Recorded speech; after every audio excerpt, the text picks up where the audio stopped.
Affairs. Day 4 current affairs లో మన first question వచ్చేసి ఇండియాస్ లాంగెస్ట్ సీ బ్రిడ్జ్ అంటే ఇండియాలో మొత్తం కంట్రీ వైడ్ గా చూసుకుంటే ఎక్కడ లాంగెస్ట్ సీ బ్రిడ్జ్ ఉందన్నమాట. So that is Atal Setu. Atal Setu is the India's longest see bridge. So Atal Setu అనేది ఎక్కడ ఉంది? That is Mumbai. అతల్ సేతు అనేది ముంబైలో లొకేట్ అయ్యింది. It is India's longest see bridge.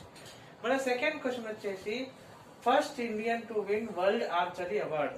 So world archery award అనేది ఒక ప్రెస్టీజియస్ అవార్డ్. సో ఆర్చర్స్ అందరికి కూడా ఇచ్చేది. So world archery award win అయిన first Indian is Sheetal Devi. ఈమెకి యాక్చువల్ గా హ్యాండ్స్ అనేటివి లేవన్నమాట. So she is disabled person. World archery award గెలిచింది. మన థర్డ్ కరెంట్ అఫైర్ వచ్చేసి statue of social justice. Where ఈ statue of social justice?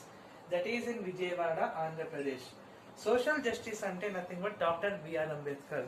Untouchables కోసం, లోవర్ కాస్ట్ కోసం ఫైట్ చేసిండు కదా, అందరికీ జస్టిస్ ఉండాలని చెప్పి. అందుకని అతని గుర్తుగా స్టాచ్యూ ఆఫ్ సోషల్ జస్టిస్ అనేది బిల్డ్ చేసినాం. అది ఎక్కడ ఉంది? Vijayawada. That is in Andhra Pradesh.